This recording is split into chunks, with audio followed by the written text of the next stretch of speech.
I can't do a video about cats without including a shot of my sassy cat. Kitty, kitty, kitty, kitty, kitty. They're my girl. Yeah, they're my sweet girl.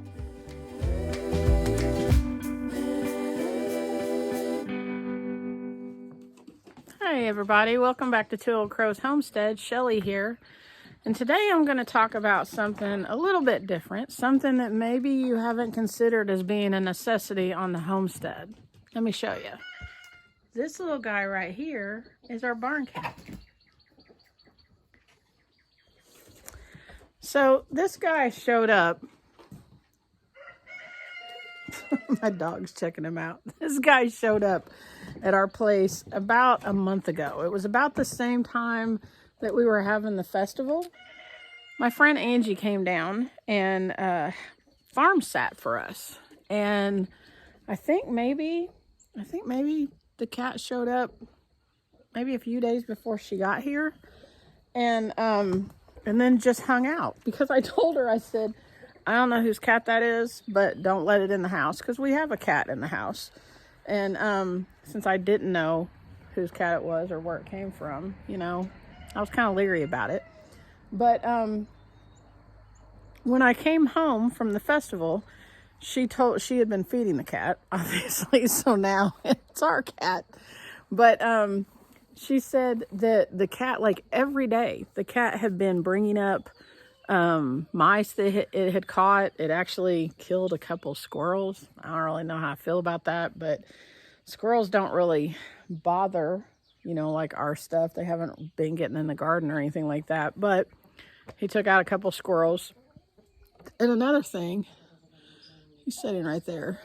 I have no idea if it's a he or a she. Randy tried checking. He didn't like him checking. And we kind of thought that it was a boy because he showed up about the same time that our inside cat was going in heat. And so we thought that that's why he was here. Well, now she's not in heat anymore, and he's still hanging out with us. He's a cute cat. He's one of those, I think they call them tabby cats. But he's actually become pretty invaluable. So one of the reasons that you might want to consider having a barn cat is, one, they get rid of pests. Mice, I can't stand mice. If you live on a farm or a homestead, you got mice. Like, there's just no way around it. We're getting ready to have, hopefully one of our plans for this spring is that we're going to get sheep. And we're getting ready to have that field over there bush hogged. One of our neighbors is going to come by and do that for us. And when that happens, we're going to get mice. They're going to come in the garage. They're going to be messing with my chickens. They always do. Every time you do any kind of bush hogging thing of a field, all the ones that are out there are going to come up to the house and try to figure out what's going on. When we lived in the house before we bought the farm, we were surrounded by a field, and every time that they would mow that field for hay, we'd get like an abundance of mice in our house. And I'm setting out traps and everything, trying to get them all. Made me crazy. So having a barn cat is one way to alleviate that pest problem. So this guy right here, he's killed mice. Like I said, he's killed squirrels. There was a wild rabbit up here in my herb garden. Now, I'm not sure if he did that or if my dogs did that and then he just brought the carcass up here. I don't know. It kind of seemed big, so I don't know. What else?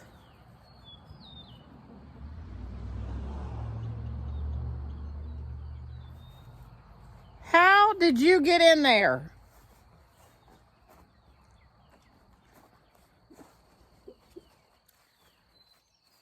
Well, doggone. I just look out here and my dog, Socks, is out there in the chicken run. Do you see that? I don't even know how I got up there or how I got in there. I know why he's in there, because I threw some ribs. We processed hogs this weekend, and I threw some ribs that we had picked, you know, like the spine part that we had picked meat off of, out to the chickens. So I know why he's in there. I just don't know how he got in there, because the fence is all still up. I guess he was just determined. Anyway, he has killed moles in our yard. Love that about him. What happened to him? Here he is. One of the other things that I love about him, where's he at? Where'd you go? Well, I can't even see him. He's blending into everything. One of the other things that I love about him is that he'll go out here and get into the pen with the chickens, and he does not mess with the chickens. Now, when he first showed up, of course, our guineas about lost their mind over him. They were like making all kinds of noise and sounding the alarm and all the stuff that guineas do. But now they're just kind of like, he's all right. And he'll just go hang out in the chicken run. This is where he likes to stay, on the kids' play thing. I see him all the time underneath these steps, just lounging underneath there. He has tried to get into the house a couple times. I'm not real keen on that. I don't know. I guess eventually I'll end up taking him to the vet and making sure everything is okay. But for the most part, he has earned his keep. Randy has continued to feed him. He has a bowl on the front porch, and he lets us know when that bowl is empty. But we don't feed him a lot, because he's out there taking care of whatever it is that we want him to take care of. So, anyways, I don't have a name for him. And again, I don't know if it's a him or a her, but I don't have a name for him. And I've kind of thought about, at first, when I thought it was a girl, I wanted to name her Cleopatra because she's got like this eyeliner stuff. And I'm not sure. I keep going back and forth with she and he. I'm not sure if it's a boy or a girl. And then I was like, I don't know if I like that, because, you know, I'd call her Cleo or something. And then I was watching my favorite show. Randy and I will sit down and watch a couple episodes before we go to bed, is Big Bang Theory. And the episode where Sheldon gets all the cats, and he has a tabby cat that actually looks just like this one, and he calls him Mr. Zazzles.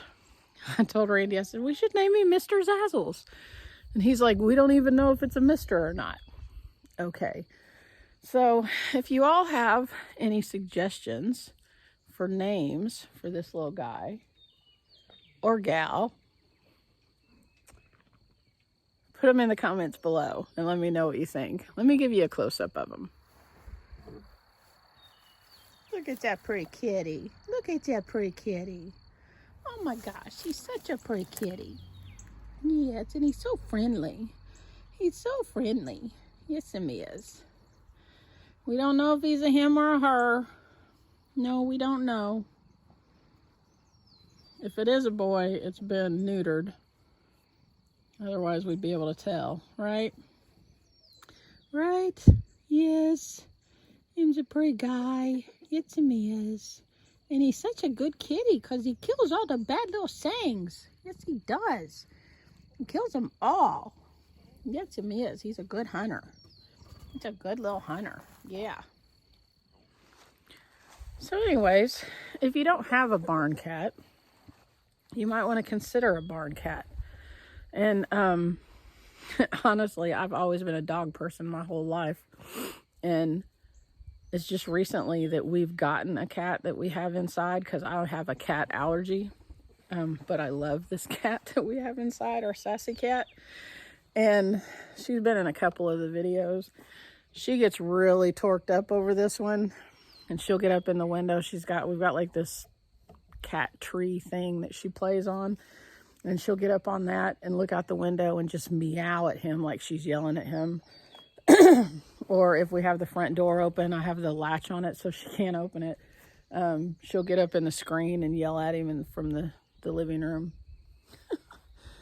But if you don't have a barn cat and you do have a homestead it's a good idea to have one, because you don't want those pests running around making your chickens sick or your other animals. He's just a good little predator. The only thing that I've seen, that he was messing with, that I didn't want him to mess with, was we hatched out some American breasty chicks for our friend Mike, and it was up there on the back porch in the brooder, and on the top of that there's chicken wire, and he kept trying to push the chicken wire in to get to the chicks. When we came home from the festival, we brought home some American breasty chicks that were bigger. They were probably, I don't know, about that tall, I guess. And he didn't even try to mess with those. But the little bitty baby ones that hatched out, he was trying to get to those. The big chickens, like I said, he doesn't do anything with them. He'll go back there where the pigs are at, and the pigs just kind of look at him. He looks the other way. He doesn't mess with anything else. He doesn't try to mess with the rabbits or anything. Which I'm thinking, you know, if the rabbits were out of their cage, that might be a different story. But anything that's smaller than him, he's all about it. So, again, the barn cat, probably the unsung hero of the homestead, does a lot to keep your homestead going. I highly recommend you get one. And if you can think of a name for this little guy, put it in the comments below. Maybe we'll use it. I'll talk to you later. Bye. Yeah, God bless you. Have a great day.